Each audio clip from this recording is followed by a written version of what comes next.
मित्रों नमस्कार।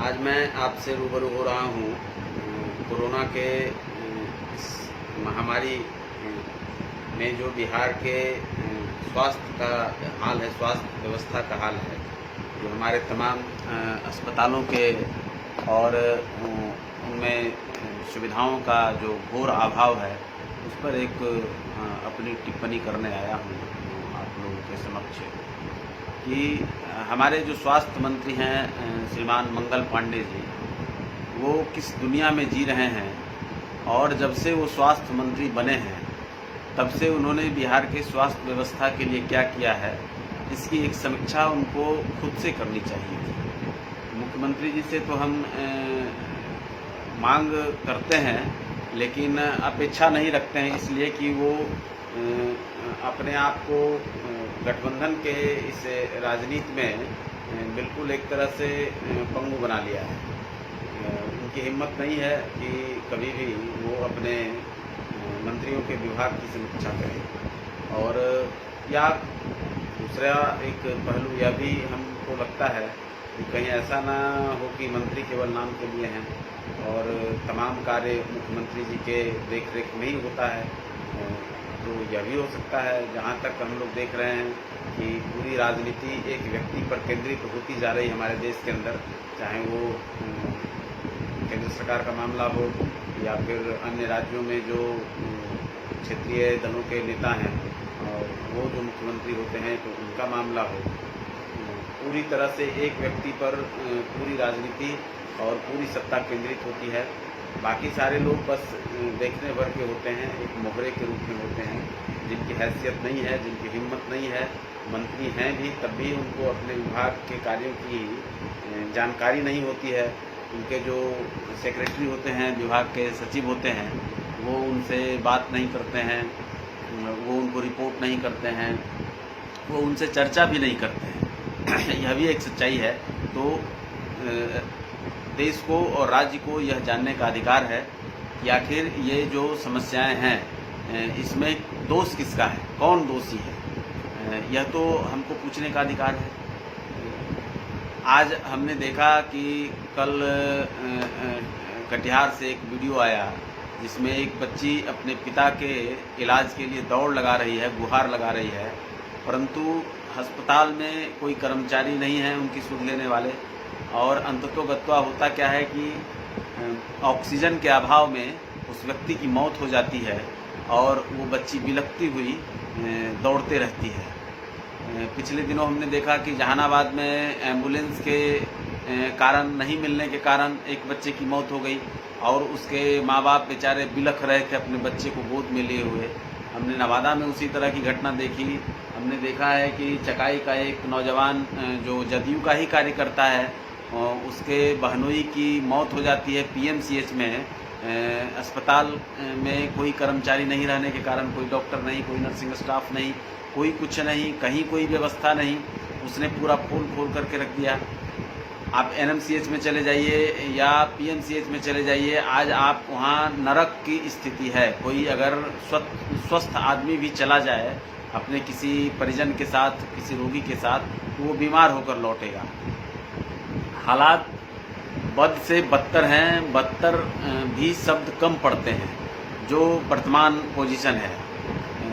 कोरोना के टेस्टिंग का जहाँ तक सवाल है, तो आप बताइए कि जो हमारी घनी आबादी है बिहार की, जिस तरह की घनी आबादी हमको लगता है देश के अंदर क्षेत्रफल के दृष्टिकोण से सबसे ज़्यादा आबादी हमारी है, उत्तर प्रदेश से भी ज़्यादा, महाराष्ट्र से भी ज़्यादा, हम इतनी बड़ी घनी आबादी में रहते हैं। और उसमें टेस्टिंग का जो पोजीशन है वो बिल्कुल राष्ट्रीय मानक के आधे से भी कम है। हालांकि देश के अंदर भी कम हो रहे हैं, लेकिन जहाँ भी एक इसका आया है रिजल्ट पूरी दुनिया से, या हमारे केरल जैसे राज्य से भी, या फिर दिल्ली में जो कुछ संख्या अब धीरे धीरे घटनी शुरू हुई है, तो उन तमाम राज्यों के और देश के जो रिजल्ट आए हैं उसके पीछे एक बड़ा रीज़न है कि ज़्यादा से ज़्यादा टेस्टिंग हुए, ज़्यादा से ज़्यादा टेस्टिंग करके लोगों को आइसोलेट किया गया, लोगों को अलग थलग किया गया। और उस पर काबू पाया गया। हमारे यहाँ स्थिति है कि कोरोना मरीज खुद जाकर टेस्ट दे रहा है और फिर उसको होम क्वारंटीन के लिए कहा जा रहा है। न घर से ले जाने की कोई व्यवस्था है, न घर में कोई व्यवस्था है, न अस्पताल में कोई व्यवस्था है। तो इसके लिए स्वास्थ्य मंत्री जी को मेरे हिसाब से इस्तीफा कर देना चाहिए और उनको माफ़ी मांग लेनी चाहिए कि वर्तमान पोजीशन में हम नहीं संभाल सकते, हम नहीं स्वास्थ्य के व्यवस्था को सुदृढ़ बना पाए। इसके लिए क्षमा याचना मांगते हुए उनको इस्तीफा कर देना चाहिए। और नहीं अगर वो करते हैं तो मुख्यमंत्री जी को नैतिक कर्तव्यों का निर्वहन करते हुए उनको बर्खास्त कर देना चाहिए, कोई दूसरा मंत्री बनाना चाहिए। हमको याद है कि मुख्यमंत्री जी ने एक ट्रेन दुर्घटना में जब वो रेल मंत्री थे तो उन्होंने इस्तीफा कर दिया था। कई उदाहरण रहे हैं जब किसी ट्रेन की दुर्घटना में रेल मंत्री का क्या मतलब हो सकता है, पर एक नैतिक दायित्व का निर्वहन जब आप सामाजिक जीवन में हैं, जब आप लोकतंत्र की दुहाई देते हैं और जनता के बीच में अपनी क्रेडिबिलिटी को बरकरार रखना चाहते हैं, तो उसमें ऐसे निर्णय लेते हैं। लाल बहादुर शास्त्री जी ने भी इस्तीफा किया था जब वो रेल मंत्री थे और कोई दुर्घटना घटी थी। जॉर्ज फर्नांडिस साहब ने इस्तीफा किया था जब ताबूत घोटाले में उनका नाम घसीटा गया बेमतलब का, बाद में वो मामला सब फर्जी निकला। तो एक परंपरा रही, लेकिन पिछले कई वर्षों से हम देख रहे हैं कि इस तरह की परंपरा समाप्त हो गई। ढीठ हो चुके हैं हमारे जो जितने नेता हैं, वो ढिठई पर उतर चुके हैं और बेशर्म की तरह वो सत्ता में बने रहते हैं। और मुझे बहुत इस बात का क्षोभ भी है कि हम जनता भी अब अपना रोष प्रकट नहीं कर पा रहे हैं। हम केवल लालू नामा गा करके अगर कोई 15 साल से राज कर रहा है तो उसको अब तो अपने कार्यकाल की समीक्षा करनी चाहिए और अपने कार्यकाल की हिसाब किताब बतानी चाहिए कि आपने 15 सालों में क्या किया। अरे लालू इतिहास है, लालू वर्तमान नहीं है। लालू प्रसाद अपने कारणों से या जैसे भी वो जेल के अंदर है, हमको लालू यादव से क्या वास्ता है। और अगर लालू के नाम पर ही पूरी राजनीति चमकाना चाहते हैं तो आपको यह भी बताना चाहिए कि आखिर लालू प्रसाद यादव को, जिसको जनता ने चुनाव में हरा दिया, जिनकी पत्नी राबड़ी देवी को जनता ने चुनाव में हरा दिया, जिनकी बेटी को लोगों ने चुनाव में हरा दिया, जिस लालू प्रसाद यादव के कुनबे को जनता ने विधानसभा में शून्य पर आउट कर दिया है, जिस कुनबे को जनता ने 2010 में 24 सीटों पर सिमटा दिया था, उस लालू प्रसाद यादव के परिवार को फिर से किसने खड़ा किया? 24 सीट से 80 सीट 2015 में किसके सहयोग से आया? और आपको यह भी बताना चाहिए कि जिस नौवीं फेल आपके एक मंत्री गाते रहते हैं दिन रात चैनलों पर, तो उन मंत्री जी को यह बताना चाहिए कि उस नौवीं फेल को उप मुख्यमंत्री किसने बनाया था? जनता ने बनाया था या मुख्यमंत्री ने बनाया था? उनके एक दूसरे भाई को, तेज प्रताप जी को, स्वास्थ्य मंत्री जैसा अहम मंत्रालय किसने दिया था? और अगर उनके विभागों में उनके लगभग 2 साल तक, पौने 2 साल तक उन्होंने सत्ता संभाली थी, तो अगर उन लोगों ने कोई गलत कार्य किया, अगर किसी तरह का घोटाला हुआ, किसी तरह का विभागीय गड़बड़ी हुई, तो उसकी आपने आज तक समीक्षा नहीं की, आपने आज तक कोई श्वेत पत्र जारी नहीं किया, आपने आज तक कोई आरोप नहीं लगाया, तो आप किसी को, जनता को केवल उद्वेलित करने के लिए, भड़माने के लिए आप इन तरह की बातों को, लोगों को आपस में लड़ाने का काम करते हैं और अपने कर्तव्यों का निर्वहन नहीं करते हैं। शर्म आनी चाहिए आपको। आज जनता सड़क पर मर रही है। आज बच्चा एक गया में, फिर एक और जगह का हम लोगों ने देखा कि बच्चा अस्पताल ये दवाई लाने के लिए गया और उस दवाई के दुकान के चौखट पर उसकी मृत्यु हो जाती है।